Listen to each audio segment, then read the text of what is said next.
I stepped in McDonald's, the 24-hour McDonald's, and got up in the morning and found a place to freshen up and went to work at night. It was not fun. It was horrible. For centuries, people have left their homes, friends, and loved ones with their goals in mind and their dreams in heart, searching for the American dream. What we don't know is the journey behind these stories. So come along with me as we explore and bring light to their stories on my journey to America.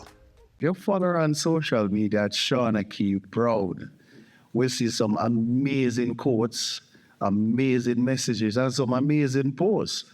But the purpose of this interview, we're going to go back in time, right, Shauna? And we're going to look at the journey and to find out anything that we can use as motivation, encouragement, and to see what has helped Shauna Kaye to propel her to this level. And today, we're here on my journey to America. So, Shauna Kaye Brown, you ready? Ready. Okay, all right. So, let us go back to from where it all started. You grew up where? I grew up in Jamaica. I grew up in a place called Sligoville, which is the first free village in Jamaica. And basically, that was it. That's where I was born, and I grew up until I was a teenager. Okay, and how many siblings? 6. I have 4 sisters and 2 brothers. Where you fall in the mix? I'm number 4 for my mom. Number 4 from mommy and daddy was around?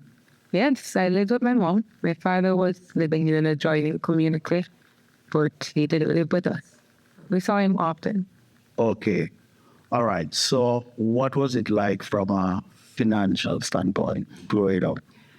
Well, Or what was life like in Sligoville?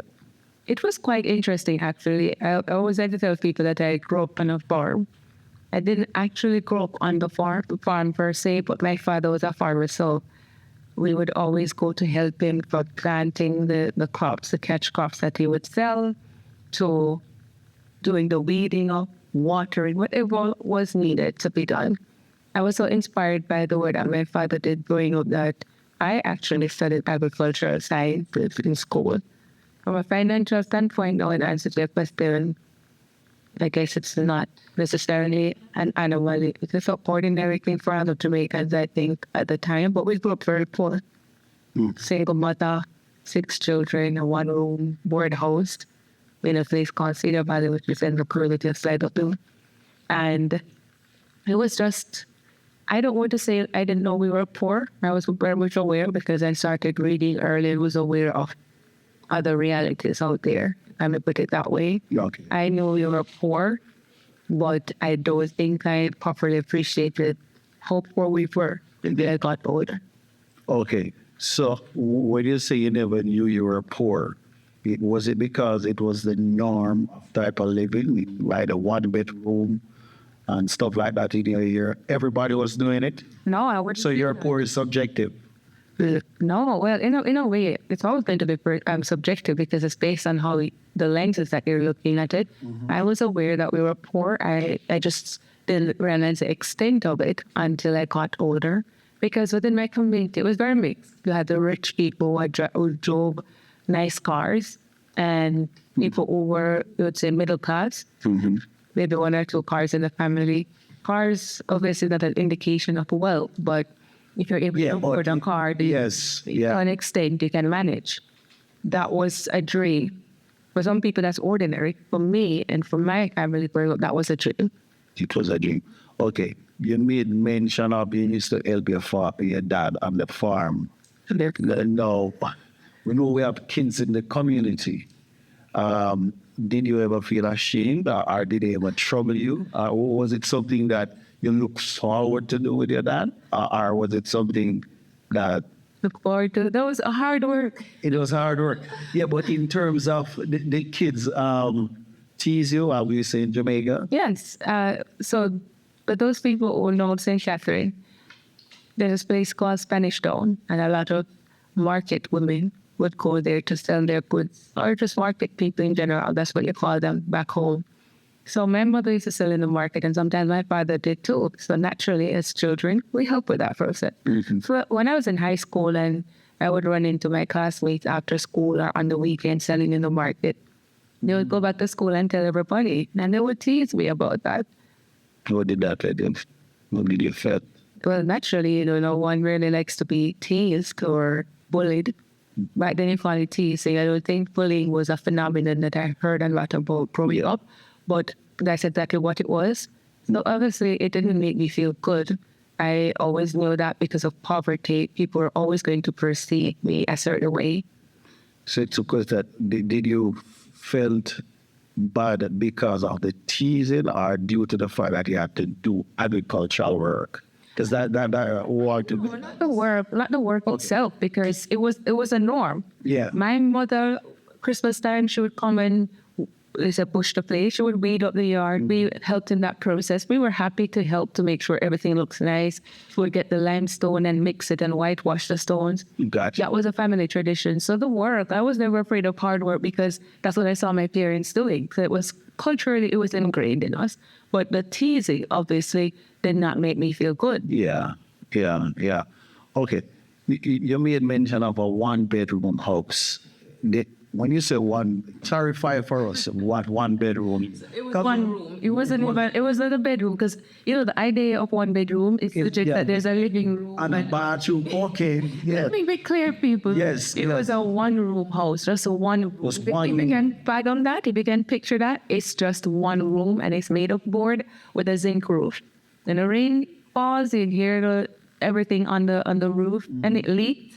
So we would have to set pots and pans and bucket, whatever you could ever catch water, you'd have to set it so that the water wouldn't come through on the bed and on the floor and so on. Wow. Yeah. So evidently, when it rained and it's time to use the bathroom. Don't forget that. I hated that.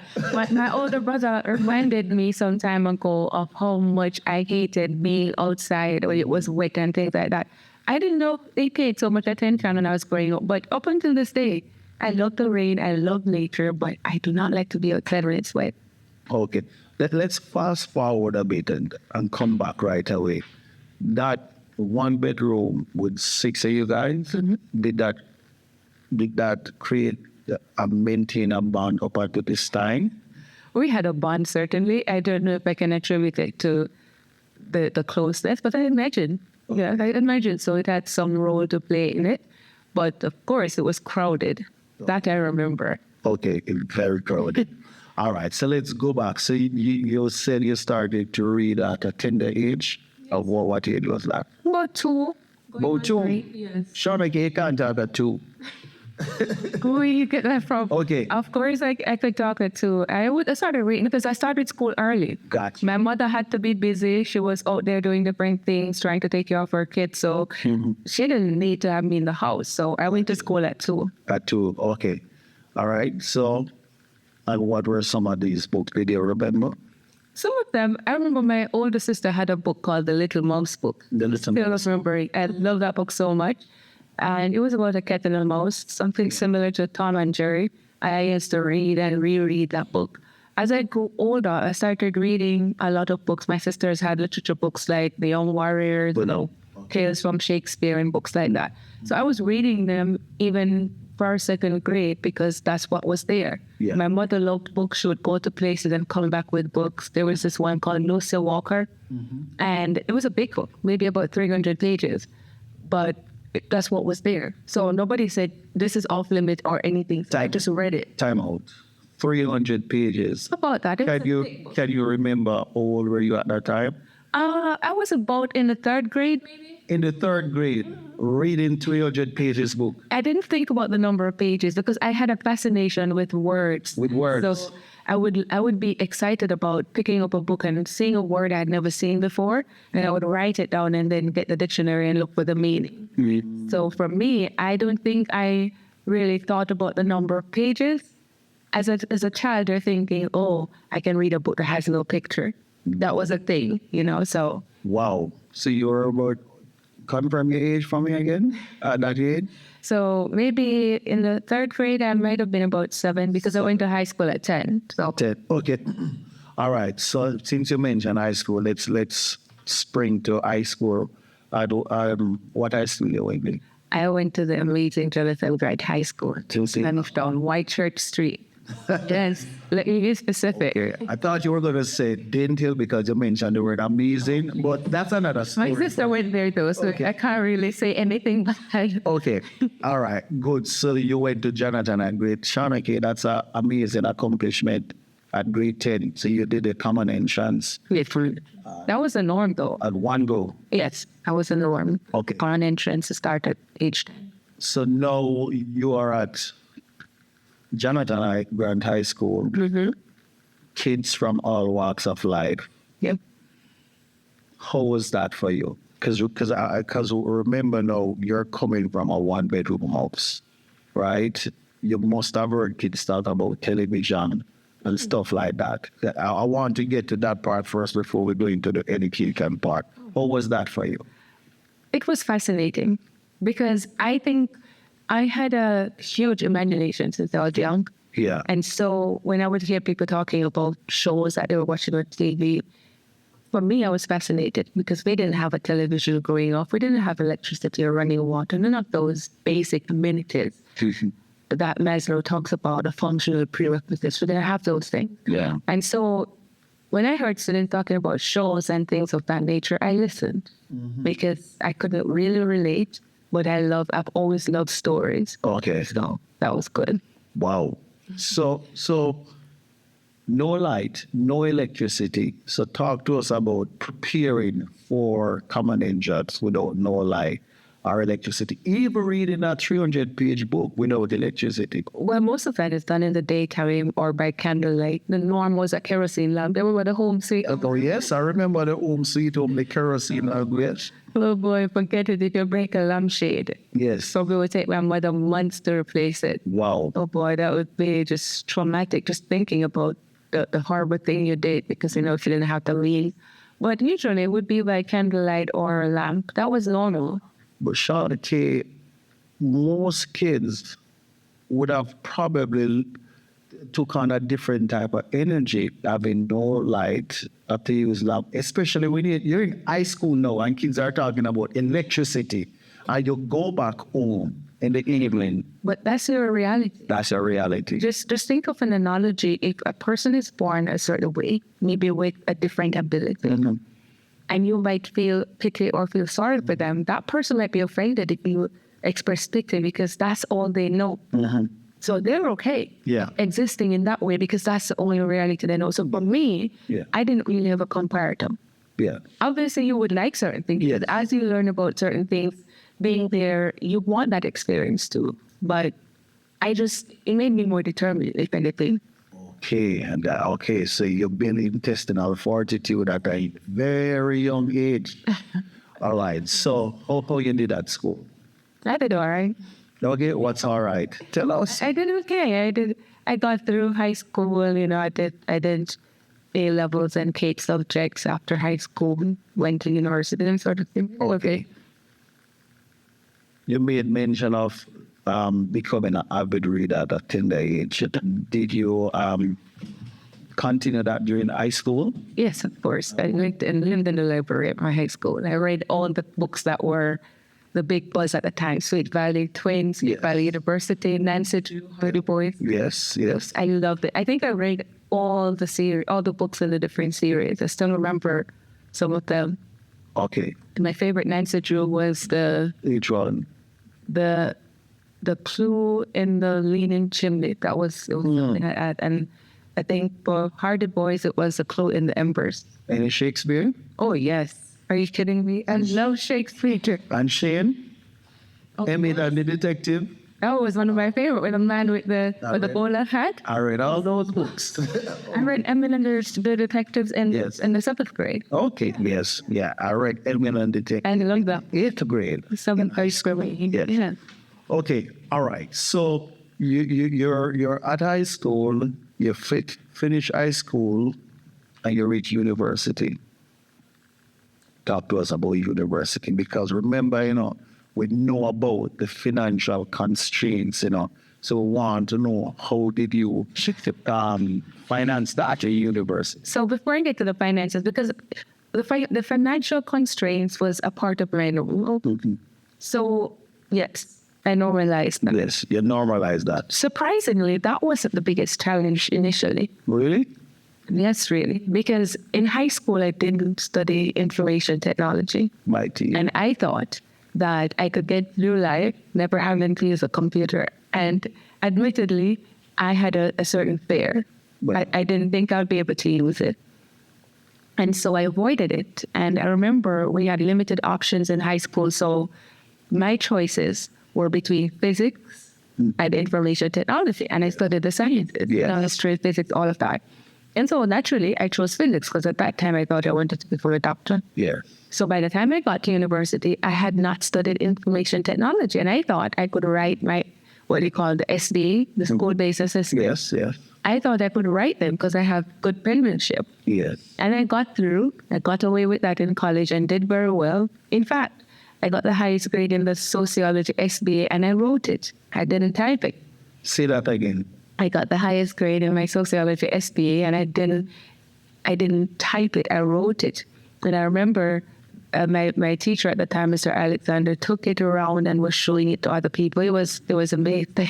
I took my time though. Wow. So fast forward to university and I thought I could do the same thing. And I remember I had a friend from college who was a year ahead of me when I got to university. I saw her and she was helping me to register for my courses and stuff. And I was telling her, I'm going to write all my papers. And she said, that's not going to work here. She said, that's not going to work here. And so the fear really kicked in and I didn't think I would get through. I struggled in my first semester because I didn't know how to use a computer. I remember the first paper I had due, I sat in the library and wrote my essay by hand in a notebook. And a young lady named Danielle, she lived on the same dorm that where I lived in Hall. And she typed it for me. And I remember it was about maybe 11 or 12 pages. I think that's what it came out to. She said, I'll type it. Gave her the book. She went in the room. And maybe 1 hour or so thereafter, not too long, she came out and she said, she's done. Wow. No, I'm shocked because I didn't think that was possible. Yeah. And on that day, something, I think it ignited a fire in me. Yeah. That if that's possible, I'm going to learn to do it. Yes. And so subsequent to that, I would go to the library and stay until they closed it every single night because I decided I'm going to learn to use a computer. And I did. So amazing. I did. Okay, so how much would you? Because I hear you talk about writing a lot. Would you say it's because of your early love for words and reading that thing it also help you to develop this love for writing? Because the more you read, the more you have to say. That is true. So undoubtedly, it did contribute to that. My knowledge base, that's been a bit wide for a very long time. Yeah. More than that, though, for me, I see writing as a code. Yeah. We're the outlet for the universe. And I feel like that is one of the ways that God has chosen for me to help and to share my knowledge with other people. Because whatever you have, you can't hold on to it for dear life. You have to give it away. It's not for you. You're just the outlet. You're just a conduit. And so for me, writing is more than just something that I've developed an affinity for or something that I'm good at or I love to do. Yeah. It is something that I must do. Funny enough, you mentioned that it's like an outlet and God has given this ability. There's an interesting phrase in the Bible that says the best way to save your life is to lose your life. Meaning invest your life into life. You know what I mean? Okay, so you did what at university? So when I started university, initially I had applied to, by the time I got to university, let me backtrack for a little bit. So right after high school, I quickly realized that I didn't want to become a doctor. Couldn't even. Why? I just didn't feel like that's what I was called to do. And not only that, I would go into a hospital and I would just pass out because of I just can't be around that much sickness and that sort of thing. And Not only that, You're a strong woman, Shauna. not only not only that, I had read, so my inspiration to become a doctor, I had read Think Big by Ben Carson. And, you know, he's a neurosurgeon. Yes. And I was inspired by his story. He also grew up. Fascinated story. I know that book. Yes, I read Gifted Hands and Think Big, and I was inspired. I was going to become a neurosurgeon and go to You read The Magic of Thinking Big? course. Did Swat? Yes. Okay, that's a great book. Yes. And so I said, I'm going to become a doctor. But right after high school, I quickly realized that that was not what I wanted to do. Mm-hmm. And so when I was in college, when I was taking my A levels and CAPE subjects, I switched. I did psychology, I did sociology. That's what the social studies. And so when I went to university, by then I decided I wanted to become a lawyer. Mm-hmm. And so I applied to the Faculty of Law, and I didn't get accepted initially. Stop right there. What prompted you that you want to become a lawyer? Take us back to that. Was it something you read? Was it something you saw? Was it just a thought? Was it a dream? So What? No, but I want to become a lawyer. It doesn't go like that. no, and that's funny because I think, Well, we know you love to read Yes. from a tender age. and I love to advocate for people. Oh, I've always loved to advocate for people. so that, And no, guys, I'm not one of the people who said, I've always known I wanted to become a lawyer. That's not my story. yeah. There are many reasons. One of them is that when you grow up in a society like the one I grew up in, traditional careers were what was seen as valuable. Doctor, lawyer, maybe one of the uniform services teacher, things like that. Yeah. And so a segue from medicine would be law or something like that. So that's one of the reasons. Yeah. And I felt that I would have been able to get a good job and do something to make my family feel proud. Yeah. The other part was that I like to advocate for people, and I thought that law could allow me to do that. Okay. And the third reason was I like the challenge. You love the challenge. Yes, I wanted the challenge. Yeah. So initially when I applied, I didn't get accepted to law. Why? Tell us why. Just no reason at all. I'm not saying there's no reason, but at that time, a limited number of students got it. Okay. So I'm sure they had a system, and they would Yeah. probably go based on what the highest grades and things like that. Got you. So I got accepted to study international relations. Did not know what it was. But the lady in the administrative office told me it's similar to law. And I said, okay, it's similar, I'll do it. Yeah, yeah. And then they told me that most students would do the first year and then they would transfer to law. And I said, maybe I'll do that. But of course, as a poor student, after 1 year investing monies in that, you don't want to say I'm going to switch to another major, because it means you'd have to spend 4 years. True. The finances, I took students' loans, so that took care of the tuition, Okay. but not the living expenses. Yeah. So I had to get a job Okay. that worked with a popular telecommunications company full time overnight, and went to school in the day. Say that again. No, because it's important in a Shauna Kaye, because you're coming from where we started in that 1 bedroom, no inside bathroom, You know, no electricity. No, you know what I mean? So no, you know, we know the book of Esther, right? yeah. And we know that phrase. Maybe, just maybe, you have come for such a time as this. So just maybe, no electricity, outside bathroom, 1 bedroom board house. Just maybe it was to prepare you for such a time as this. You know what I mean? Because you went to school in work at night and go to school in the day. Tell me about when you feel tired. I mean, it's so fun. Condition your mind. Yes. And my best friend, Aisha, she would tell you something I used to say in college. Obviously, guys, this is not advice and do not follow this. Yes. But I used to say that sleep is a concept. That's what I used to say. So I didn't sleep a lot. She did say it's not advice. Okay? No, it's not. You should get your sleep. 6 hours minimum, 8 hours preferable. But I didn't sleep a lot. 2 hours, 3 hours a day, 4 hours. 4 hours was a lot for me at the time. So throughout college, and I believe that's where I developed really bad sleeping habits. Yeah. But I had to work. I did what I had to do. And I was very involved. Yeah. I was very involved in extracurricular activities. I didn't skip my classes. I was a good student. Can I ask you a question? subconsciously were you thinking about your upbringing, why you have to do it? Yeah, it was a part of it. You Yeah. wanted to get out. Yeah. Oh, I mean, my mother instilled that in us since we were small. The only way out of poverty is through an education. She instilled that in us. So I saw that as my outlet. There was no other way. So it was imperative for me to do well. And you were the first sibling going to The university? Yes. wow. So you were the blueprint, the example.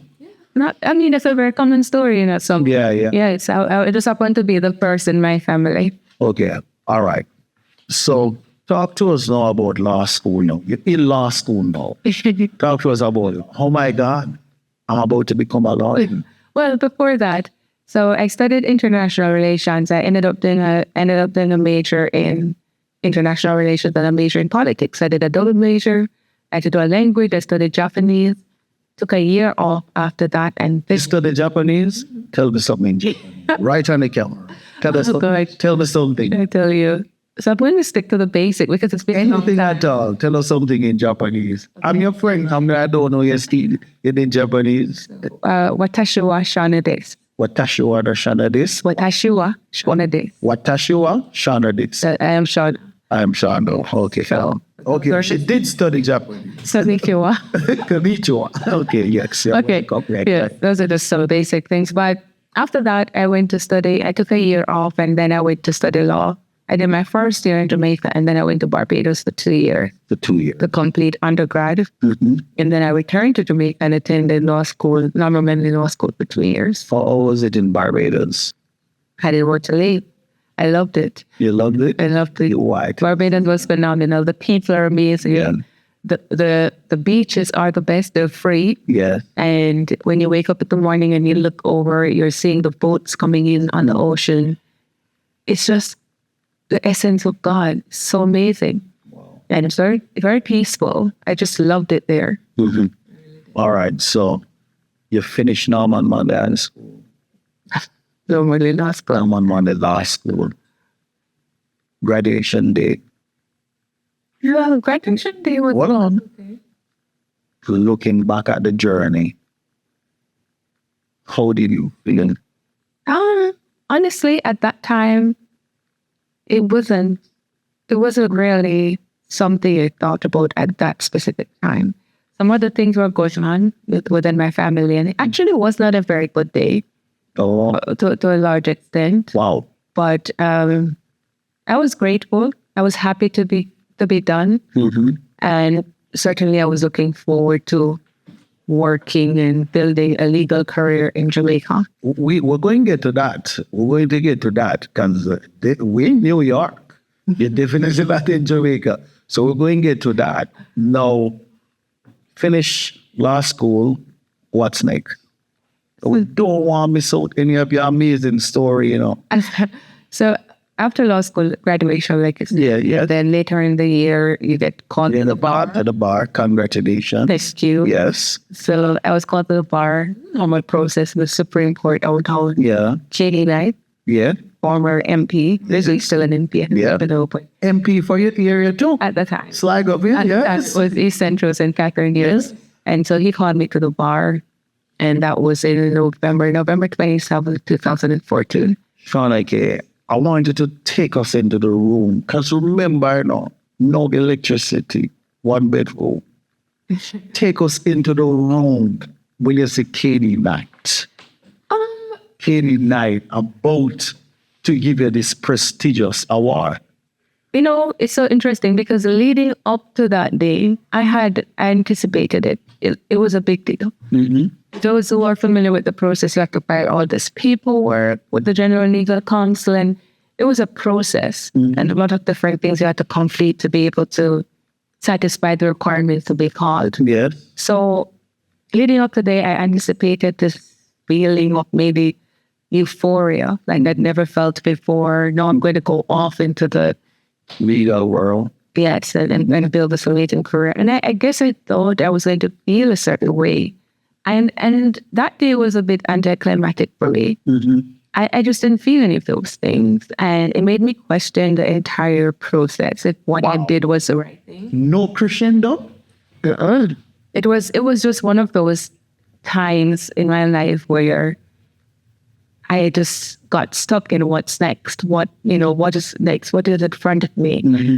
Of course, my life at the time necessitated focus. So, of course, I was sending out applications and all of that. I must have done at least 50 application letters and resumes. I walked downtown and crossroad and wherever there was a law firm, I was just dropping off letters. Sticker point, because we want to drive home this point. You're an attorney, called to the bar. 50 applications. That means you never get any reply after the first, second, third, fourth, fifth. Okay. I wrote a lot, and I went in the directory and just looked for law firms that were within the parish that I lived in. No one called you? And one law firm, they would call me. They sent me a letter in the mail that was Samuel and Johnson. Thank you. Samuel and Johnson showed up, yeah. Well, I didn't get the job actually, but I am thanking them for responding at least. The courtesy. Yes. So they responded and said, regrettably, they didn't have something to offer me, but that they would put it on file. I'm pretty sure it's still on file. What were you thinking at this time? Because It was perplexing. an attorney is no small feat. We were told to respect two careers in Jamaica, doctors and lawyer. That's it. And you are one of them. And you're being getting denied and nullified. Did you start to question yourself? It's a lot of things, right? Because even when we were in law school, one of the things we heard often was that the field is saturated.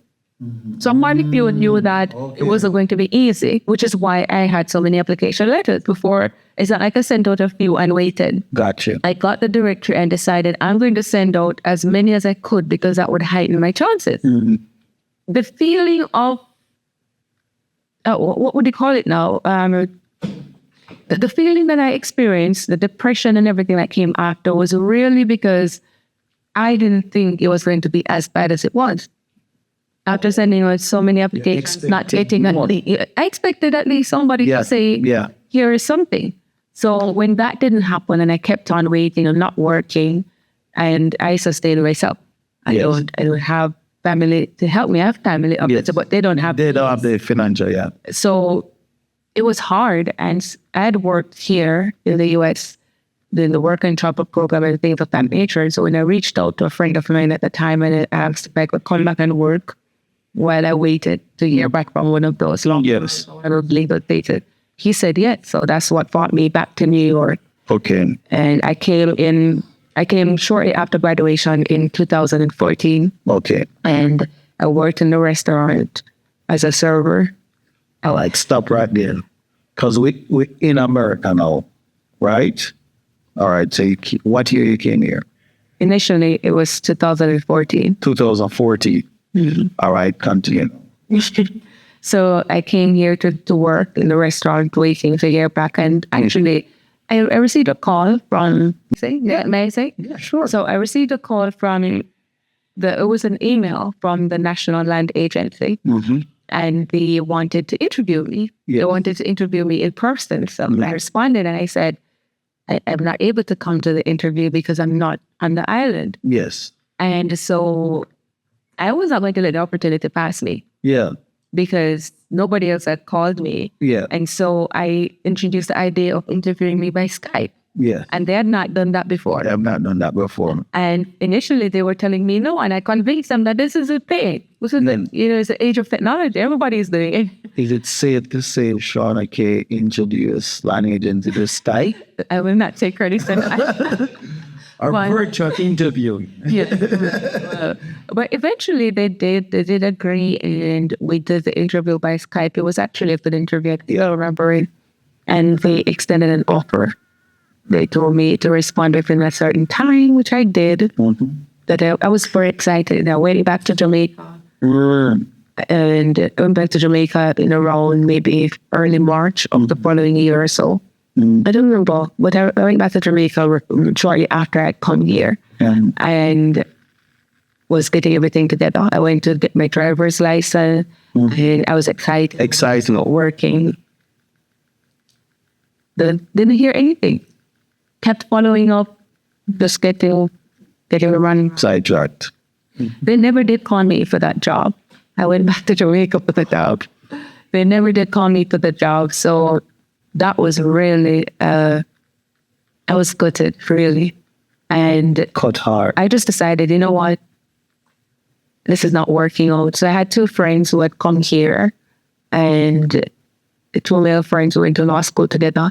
And I said, Shauna, come back. So you went to law school with these. With two guys, they're two of my friends. Amazing young men. They're lawyers now, doing very well here. And they said, Shauna, come back. So April 27, 2015, I left Jamaica and I decided I'm just going to look somewhere else. If there's an opportunity for me. And that's how I ended up here. How did you feel, though, to know that you ended up after the left? I mean, for me, I did what I needed to do. So, of course, it was hard because this was a part of the plan. Yeah, this was not a part of the plan. But I've always been that person who What's next? I do what is necessary. And if that's not enough, I do what is required. And at that time, I felt like I did what was required of me. Yes. Because I had to sustain myself. My younger sister was in university and I was helping her out. So I did what I needed to do. I felt like I was doing the right thing. And honestly, as I'm sitting here today, I have no regrets. Because I'm not going to do again. What if I had stayed? I don't know. I'm with you right here. No regrets. Yeah. Do what you have to do, and you move on. And I don't know what would have happened. You heard from it. Okay, so 2015, you're here now. Talk us to that person. Well, fun stuff. So I was homeless. I moved like 5, 6, 7 times. It was horrible. I stepped in McDonald's, the 24-hour McDonald's, and got up in the morning and found a place to freshen up and went to work at night. Yeah, it was fun. It was not fun. It was not. It was not fun. It was horrible. But I was working in the restaurant and I waited tables.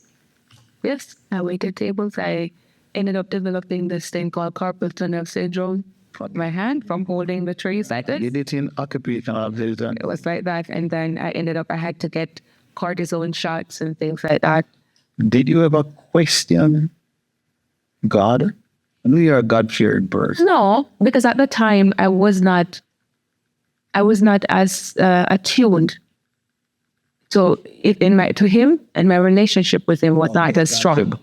I was one of those people who called on God when I needed to at that time. So I didn't say, God, why have you forsaken me? But I certainly felt a lot of times along the way like a failure. A lot of times along the way I felt like I'd made a mistake. And I didn't really have anyone to share that with because my family didn't understand me making that move. And they were the last people who I wanted to or would have really, I thought at the time would have really understood that what I was feeling. It wouldn't have made sense because especially my mother would be the first one to tell me, oh, why did you do that? She would have just made me feel worse about it. Wow. Because that's just, she didn't like the idea from the beginning. But I did what I wanted to do. So sleeping in McDonald's is no small thing. It was really sleeping. It was staying there. There was a guard from Trinidad I met in there. We would just stay and talk all night. Take me through that little process right there. You call it the fun stuff. Because looking back at it, it has to be fun. It was not fun, bro. When you look at it, it was not fun. You don't have to smile. It was hard. I mean, I can say that. It has to be hard. I can say We're being sarcastic. I can say that now because it's in the past. And what I believe it helped to fortify me. You ever think of going back at that time? Of course, certainly. But I knew that I'd put myself in such a precarious position that was not an option at the time. And so I had to just, as I was saying in Jamaica, I had to just tough it out. So I did what I needed to do, and I had a friend who, in hindsight, I didn't even know if that was really a friend, but I'm grateful because he helped me out a lot, but he also isolated me. And I didn't realize that's what was happening. It made me depend only on him. And so I didn't have a community and I'd often felt alone. And there was a time when I just felt like that's it. it didn't matter if I lived or died because I just made a mess of everything, and that was it. I'm giving up. In October 1st of 2016, I had the pleasure of meeting this amazing lady. Her name is Paige Fletcher. And actually, she was having a workshop, and I read her book. And I was so inspired by her, I decided I need to meet the person who wrote this book. Now, wait, and I researched. There goes the little reader from Cyberville. There goes the little reader again. Yes. So I researched her and found out. You want to share the name of the book? Right. The book is called A Gold Digger's Guide. GOAL. No, it's a goal. Yes. Right, A Gold Digger's Guide. And she was really teaching you strategies how to get through. Right. It's not everybody's cup of tea, but it really inspired me at the time. Yes. And so I looked her up online, found her, and reached out to her. We ended up having a session, a coaching session, because she was a life coach at the time. I had never heard of a life coach before, but I know I needed some guidance. Yeah. I needed more. My life was just not going right. Yeah. And so on that call, I learned about goal setting, how to set goals, the importance of that. We're going to come to that because we have here your amazing one-up and goal setting. So we're going to come to that. Okay. So she introduced me to this whole world of setting goals, and it made sense. And she actually had me set some goals and timelines by which to accomplish them. Not big goals, but I was truly inspired. And she used the opportunity to tell me about a workshop that she was going to be having on October 1st of that year. But it was in a different state. It was in Georgia. And she said if I was interested, this was the process. So I went online, looked up the information, and I said, if I'm going to travel from New York to Georgia for 2 days, I'm going to go all out. So I went for whatever she had as a VIP package at the time. And I went down to Georgia for this 1-day conference, and it changed my life. She introduced me to a different world. I learned at that conference that there were people who got paid to speak for a living. What? This is something over time, I've become really good at and love doing. You are very good at it. You are very good at it now. And you are a motivational speaker. I was going to come to that also. Yes. I love talking to people. I love inspiring people. I just thought it was something I was going to do because I like it, like a hobby. I did not know that there were people who got paid for it. And she introduced me to that world, became my mentor.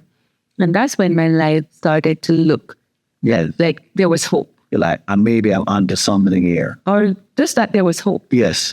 And still, it didn't stop the self-recrimination, and it didn't stop the regret about leaving, because I spent all these years studying. And the question. And going through stress and financial hardships. And I kept thinking that was all a waste. Yeah. That's what my mind was saying for me at the time.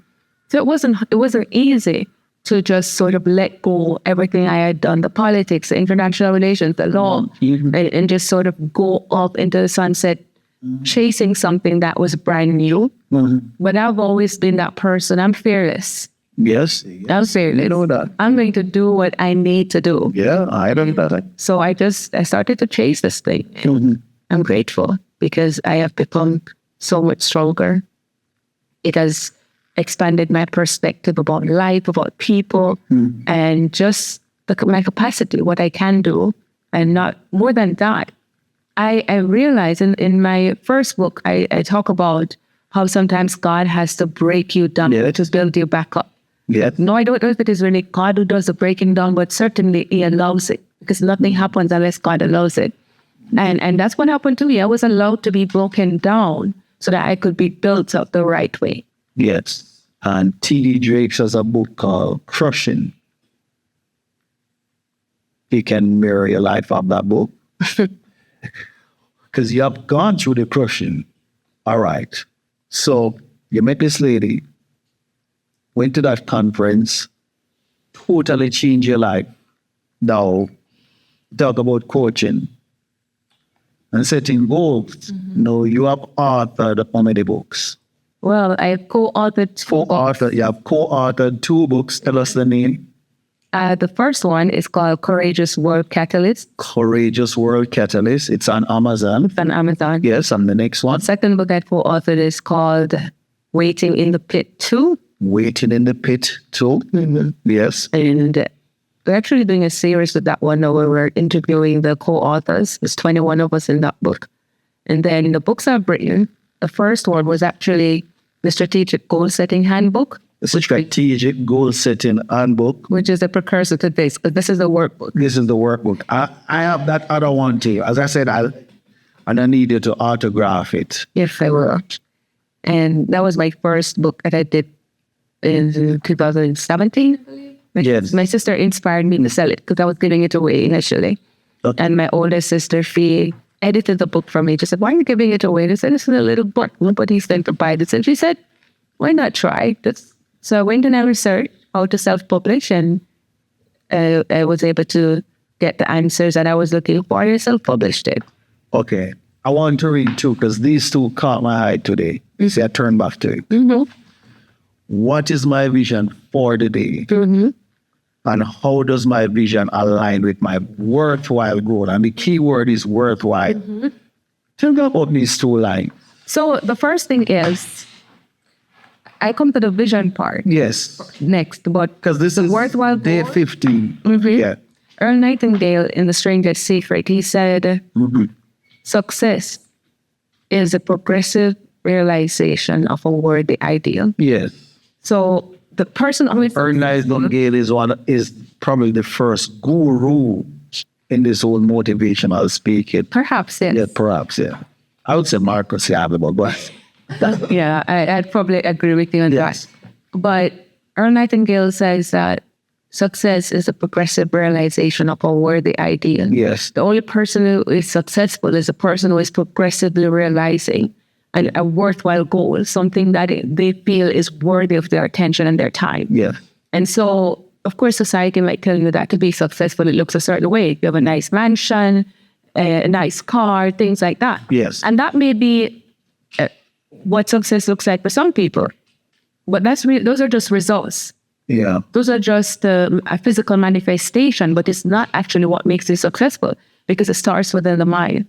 And so when I say a worthwhile goal, I could have just said your goal, but a goal, Sorry, the keyword worthwhile. you can take a laundry list of goals, but if you don't think any of it is worthwhile, you're not going to follow through. Yeah. So that's what keeps you on track. Now, I asked about the vision for the day because the visioning is important. It aligns with faith. And I always, Talks about right vision. yes, Habakkuk 2 tells us about write the vision and make it plain. And I think that if you're relying on your memory, if you have a goal or a vision, something that you want to accomplish, it's not enough to just have it in mind. There are people who can do that. It's not the majority.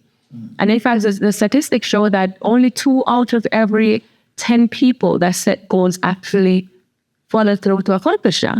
So it's not enough to just write down a list of things to do. I'm sure many of you listening right now will, if you go and search in your arsenal, you're going to find to-do lists from 10 years ago that are incomplete. So it has to be intentional. So the vision is about seeing in your mind's eye what has not yet physically manifested. But you know because of the now faith that the Bible talks about in Hebrews 11 verse 1, No. that because you have faith right now, you already see what has not yet manifested in reality. That's the vision that I'm talking about. You have to believe it. Yeah, it's finished, but you just can't touch it. Exactly. And it is your actions that's going to bring you the physical manifestation of that. Yes. So you gotta go to work and make it real. Exactly. You are partnered with organization or with Facebook Yes. in New York. Yes. Tell us about that. So the first organization that I partnered with this book is actually a university, Long Island University. And I had the privilege of being a guest lecturer there. That professor had actually placed the book on her reading list. Yes. And the class actually got it. I was able to sign the books for them and share strategies in goal setting Yeah. that many of them were able to relate to. They had good questions. And I'm just happy to be able to teach what I wish I had when I was their age, first year in college. Wow. And then, of course, I have the program going on now it's an after-school program. In the summertime, we did a summer program with them, and they ordered 120 copies. Yeah. Well, 80 copies, but Yeah. some things happened and it turned out to be 120, Yeah. which I'm very grateful for. And they liked what we did so much that they actually called us back. Yes. So now we are now a vendor with the City of New York. I just signed the contract to continue the program. So the program is going on right now, and we're teaching public speaking to elementary school children. Amazing stuff. Look back at the journey. How do you feel? Yeah, I feel like the journey is just as important as the outcome. Okay. Very important. Okay. You have also co-authored. Tell us about that one. Well, the books, And both of them. the books that I've co-authored, I share my story. Everybody has a story. Yes. And I've always maintained that it is your story that makes you relatable. Yeah. It is your story that reminds you and other people that you're human too. Yeah. We're not infallible. And when you share a story of overcoming, it helps other people. The word of God says that we overcome by the blood of the Lamb and by the word of our testimony. Yeah. So my story is my testimony, and I shared elements of that in these books that I co-authored. You talked about God a while ago. You're now pursuing, can I say, Yes, a doctorate. in theology, yes. Talk to us about that. Well, as you see, if you're going to teach people, we amass knowledge in many different ways. Yeah. But for me, if God has entrusted me with this gift to teach, it is now a responsibility. And so I cannot just be lukewarm or just go out there and say I'm a teacher without edifying people in a way that's going to bring about transformation. Yes. So me taking this route of going deeper in the Word of God and going deeper and studying the way to impart this knowledge, it's intentional because I want to change lives. I want to bring about transformation, right? And Romans 12 verse 2, it says, be transformed by the renewing of your mind, but that you may know the good and perfect Which is a continuous tense, renewing. of the mind. And a part of renewing my mind is getting this additional knowledge, learning the Word of God, so that when I go out there to empower and inspire people, coming from a place of which is His Word. You're doing a PhD in theology. Doctorate. A doctorate when you finish? Yeah. Well, I know we it's are- going to take some time. So in about 3 years. 3 years. 3 years is just around the corner. You're also, what's my favorite guy name? He's a transformationist. Don't tell me. Let me give you your flowers. You need to interview so properly. Go ahead. John Maxwell. I have that book, The 5 Laws of Leadership, one of my favorite. Talk to us about that, John. You're a John Maxwell graduate. So I'm a certified John Maxwell trainer, speaker, and coach. And that is something, it's priceless. Of course, I played a hefty sum for the program, but it's priceless. Yeah. I will forever be a John Maxwell team member, and I have access to an arsenal of resources. Wow. And I'm very grateful. Wow. The most recently, I had to read the 17 irrefutable laws of the 17 laws of teamwork, and we looked at the law of communication, and it's the idea that the only way you're going to elevate your team is to work together. It's about collaboration.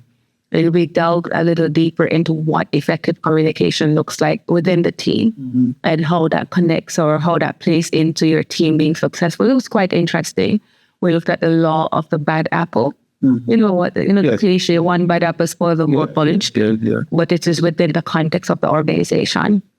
And not so long ago, one of my mentors gifted me Leadership, which is one of my favorite John Maxwell books. Okay.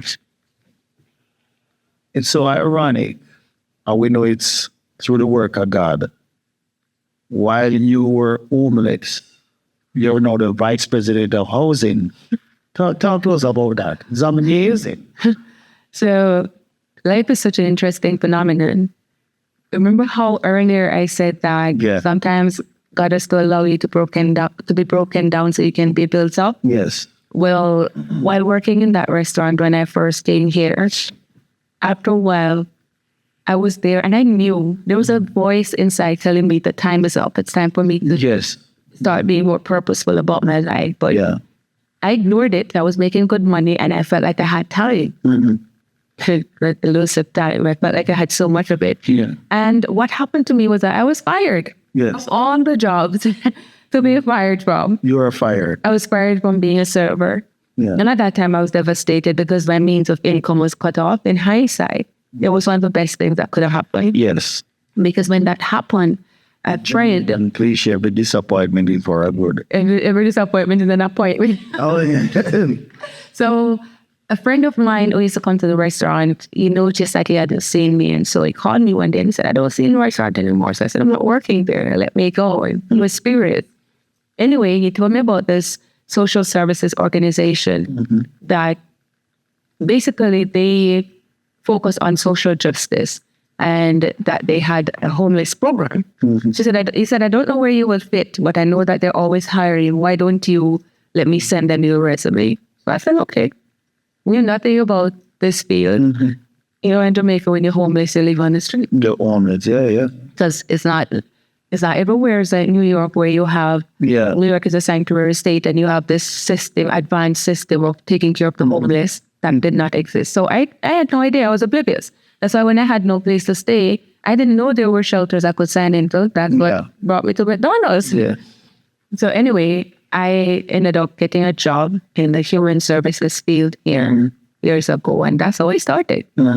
It was only supposed to be for a time. Yeah. I was going to take the New York bar and go and become a big time lawyer. FYI, I have taken the bar to date and never taken it. Yeah. Maybe one day. But yes, that's how I ended up in this field. And I matriculated to higher positions over the years. And so my most recent forays deeper into human services is now running some programs. Yeah. So I work with a nonprofit agency, and my role is Vice President of Housing for the New York City program. Say that again. Vice President of Housing for the Why I say it is because your journey is real and the story is real. You can't make this up. From being homeless to now Vice President of Housing. Yes. How has that impacted your leadership for the organization? So that's a great question. And I feel like it's a multi-layered question, right? Yes. Because in speaking to how it has impacted my leadership, one of the things I have to say is, for those of you who don't realize it, a big part of leadership is empathy. Yes. Empathy, cultural sensitivity, and compassion. And I feel like more than anything, being in this field and doing this job for so many years has taught me those things, which are very crucial. And you lived it. Yes. But not only that, it's very crucial because that's what keeps you connected to the human element in every person you meet, irrespective of their color, class, stature in society. Yeah. And so for me, God intentionally brought me here to work. For such a time as this. Yes. Back to Esther, right? Back to Esther for such a time as this. Yeah. Absolutely. Because I needed that. I have always loved and cared for people, but I didn't realize how much I was lacking or how much room there was and there still is to grow in connecting with people on the human level. And for me, that's important because there are people who work in the field of social services or human services that over time they become desensitized because they keep saying the same thing over and over. Yes. So they take an arm's length approach. That does not happen to me. Yeah. Because I never forget that we're human beings. And I think the route that God has taken me through, it was intentional. And that's why I don't believe I will ever become desensitized. A person suffering. Yes. In terms of how it has impacted my leadership in the organization, I've learned to treat every person as an individual. It doesn't matter how similar two people's stories or situations may seem, it's two individuals.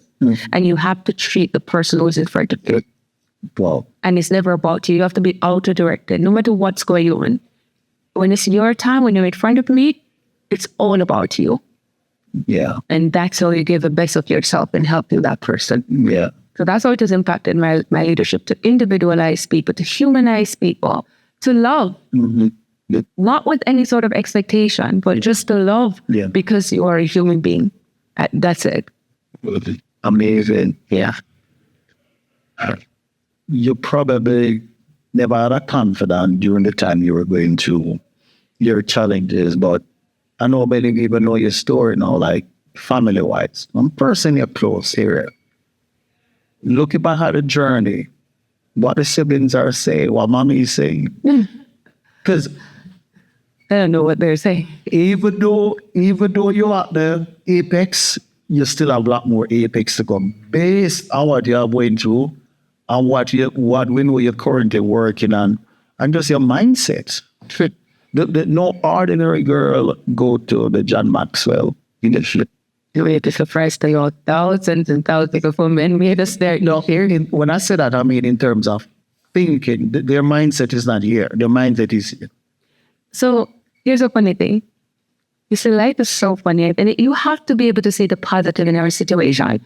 When I got fired from the restaurant, it was not justified. I ended up getting a little money because of everything that happened that surrounded it. Yes. And I said to myself, because of how unique my situation is and having a family that needs help and that, I knew that if I didn't invest that money in something meaningful, you would go, and I wouldn't be able to tell you what I did with the money. Yeah. And so I said to myself, I'm going to invest this into something that's going to change my life. Yes. And that I'm going to be able to have access to. So I went online and I went to Google and I started searching to see what was out there. Yeah. And one of the first things that came up was John Maxwell. I didn't know who he was or anything. Because you know things like computer. Thank God. Yes. And so when I saw the John Maxwell program, it was the right price and it was everything I needed. Remember, I had just learned about the life coaching, that this was a thing. I didn't know anything about that you could speak for a living. And here's this man offering coaching, speaking, and training. All the three things that I love to do and that I'm good at. Yes. So I just went for it. And I paid for it in full. And another best investment I've made in my personal and professional. And you are an amazing speaker. Thank you. And we know you're going places. You don't always run joke with you that don't have anything on you, because you are right there with the best of the best. And one day you're going to have a huge platform. You're going to have a huge platform. Okay, so where can we find you in closing? But tell them. Yes, of course. So I'm on all social media platforms. Well, not all, but the major ones: LinkedIn, Facebook, Instagram, TikTok, as Shauna Kaye Brown Speaks. So that's Shauna, Shauna, K as in the letter K, Brown Speaks. Okay. At gmail.com. That's my email address, but everything else is Shauna Kaye Brown Speaks. Wow. All right. Final word as we wrap it up. What is the last word of encouragement that you have for the next person that have a Shauna Kaye situation? Well, the word of encouragement that I have is twofold. You're going to answer first for the next person that may be going through some trials, who has some hiccups along the way, or who just, you're having a hard life. Let's just call a spade a spade. And you may be in a situation where you don't think there's any way out of it. You don't think it is possible for you to, for your life to be turned around, or for you to get on track to realizing what God has put in you. But I have this saying, which is, it forms a major part of my mission for my company. That is, everyone has the capacity to manifest greatness now. And I say now because greatness, I believe, is an evolution. So no matter how good you do today, you can better your best tomorrow. So it's what you do with what you have in this moment that makes a difference. And I will say to anyone who's having an experience like me, first of all, find a community. That was one thing that would have gotten me along much faster, if I knew the value of community. And that inspired me to write my journals. And without these journals, one of them is about community. It's very important that you have people who can see things the way you do. People who are positive, people who are God-fearing. I'm a Christian, so that's always going to be the perspective from which I speak to you. And people who believe in you, because as Les Brown says, sometimes you have to believe in someone else's belief in you until your belief kicks in. What I would say to people in general is that you have everything that you need to get to the next level. If you stop for a moment, Stop focusing on what you don't have and just appreciate what you have right now, which is, even if it is just what's in your mind and maybe a pen and a piece of paper, that's a place to start. Find the nearest library and ask the librarian to show you a book in an area that you're interested in. Start there. A story might inspire you, and a lot of books have how to do what it is that you're trying to figure out to do. When I self-published my first book, I just knew about this thing called self-publishing. I didn't know how to do it. And I went online, did the research and learning. I'm not saying everybody has the same mental acumen or mental acuity to be able to do that. But you have to do what Les Brown says. Do what you can, where you are, with what you have, and do it to the best of your ability. Amazing. So I'm just going to close with this. Growing up in Jamaica, the 1 bedroom, no electricity, no water. Coming to America, being homeless. Authored 2 books. How many books? In total, 5. Authored 5 books. Co-authored 2. Pursuing a PhD.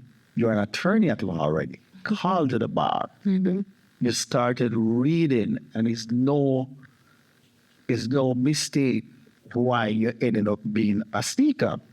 Because you were reading from, as a kid, you see how God work. Is that an amazing story? And is that a amazing journey? It was an honor. If you have anything more to say, because we finish, we could go on and on in it. That's true. But I really thank you, though. I want to say thank you for sharing your platform with me. I truly look forward to hearing the feedback from people. I know that someone somewhere will be encouraged by what we had to share today. And just remember, it is not where you start that determines your outcome, but how much you want to get out of your starting box and how important that outcome is to you. Shauna Kaye, attorney at law, motivational speaker, transformation coach, and all the rest, soon to be doctor. I thank you. You're welcome, and thank you for having me. Bye-bye. All right, guys, you hear it. We finished. I think we survived. God bless.